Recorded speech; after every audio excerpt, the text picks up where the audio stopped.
Good morning, good morning, good morning, good morning mga kaibigan. Today is Monday. So, mga kaibigan, kung anong oras na? It's almost 6 a.m. So, babangon na tayo.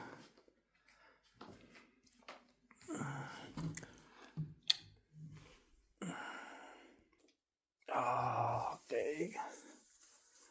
Good morning, good morning.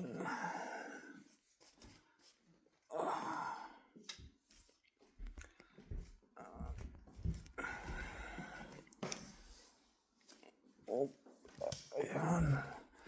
Magandang araw, mga kaibigan. Kapwa ko OFW around the world. Magandang araw sa inyo.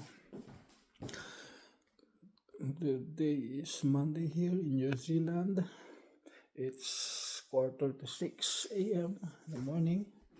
So, prepare tayo ng ating coffee. Actually, nakaprepare na si Mrs. ng pagkain ko.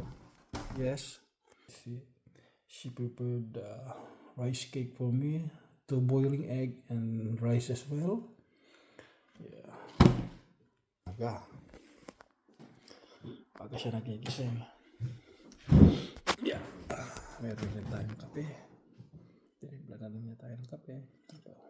Usok pa. Number 1 talagang misis mo. Kasi pag bumawan sa umaga, prepare na, niluluto siya.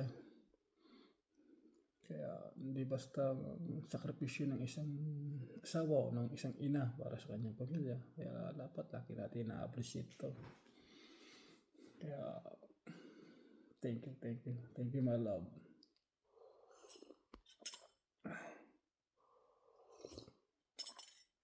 Sarap ito. Pagkatapos natin magkape tayo maliligo na lang para ako para ready na sa trabaho. Sige, bye. Kita tayo mamaya, guys. Bye.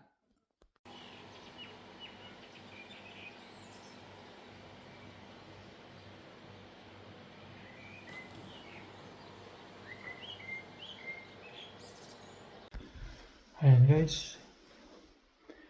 Ready na tayo. Paligo na tayo. Pang-uniform pa rin tayo. Ayan, gagisa na tayo.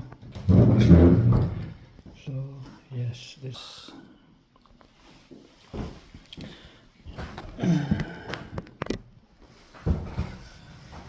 Kain po tayo, guys.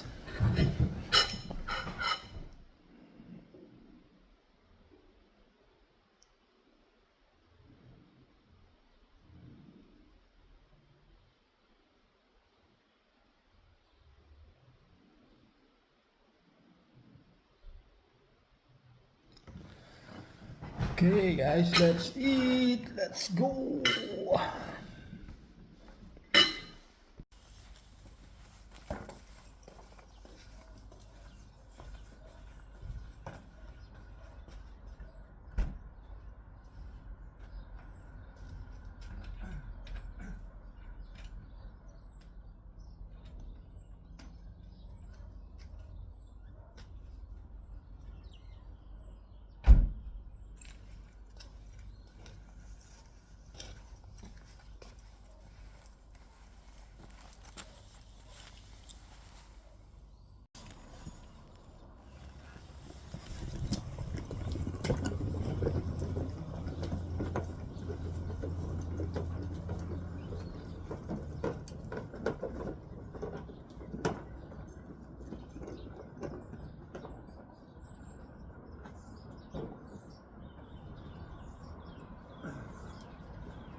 eto na guys, nandito na tayo sa work site. Maaga tayong dumating. Ano na? Ito amin. Yan is, kung tawagin namin is Bupa Retirement Village. Sa mga nagtataka. Before guys, almost 6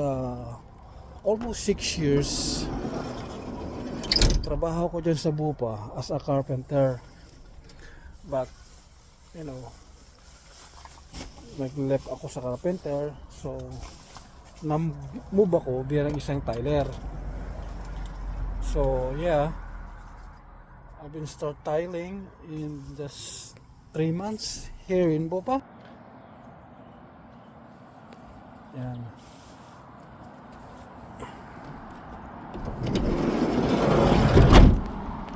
Sa loob guys, pakita ko sa inyo ang mga ginagawa namin dito sa loob ng Bupa.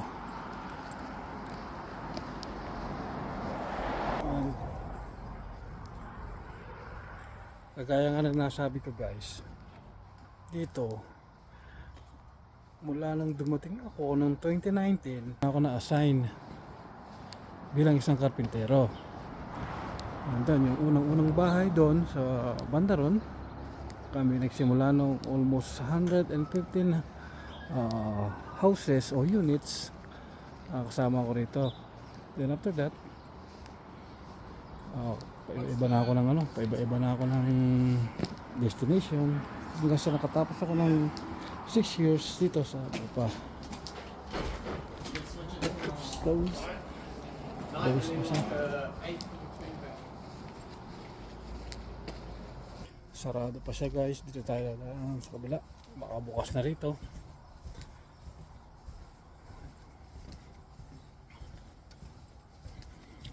Pakita ko sa inyo kung ano yung ginagawa namin dito. Actually, isang swimming pool lang naman yung ginagawa namin dito. Oh, that is open, it's still closed.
Guys, pasensya na kayo, hindi ako nakapag-video na nagkakabit ng tiles kasi hindi nila ina-allow na mag-video sa loob. So pa saglit-saglit lang tayo.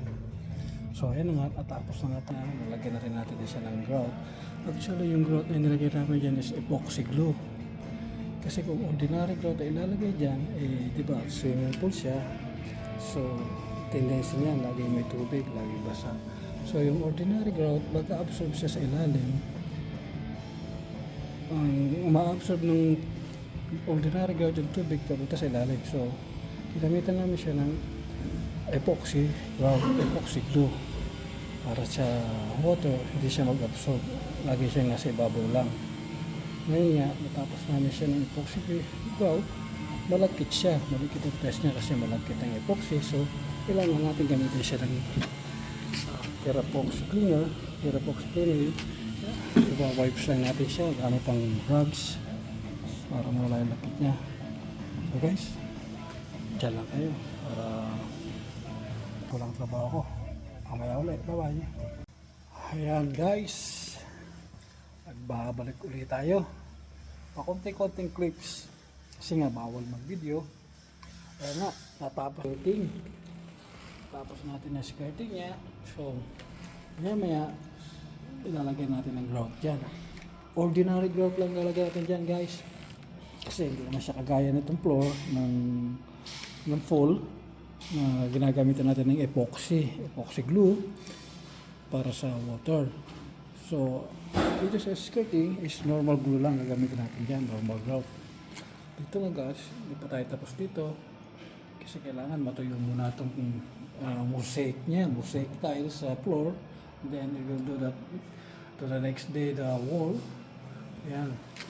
So, at the meantime, focus tayo rito. Kasi guys, napansin nyo, malagkit siya. So, kailangan natin linisin siya para mula yung lagkit. Para yung quality ng job natin, may pagmamalaki natin. So guys, continue, carry on to the job. Bye!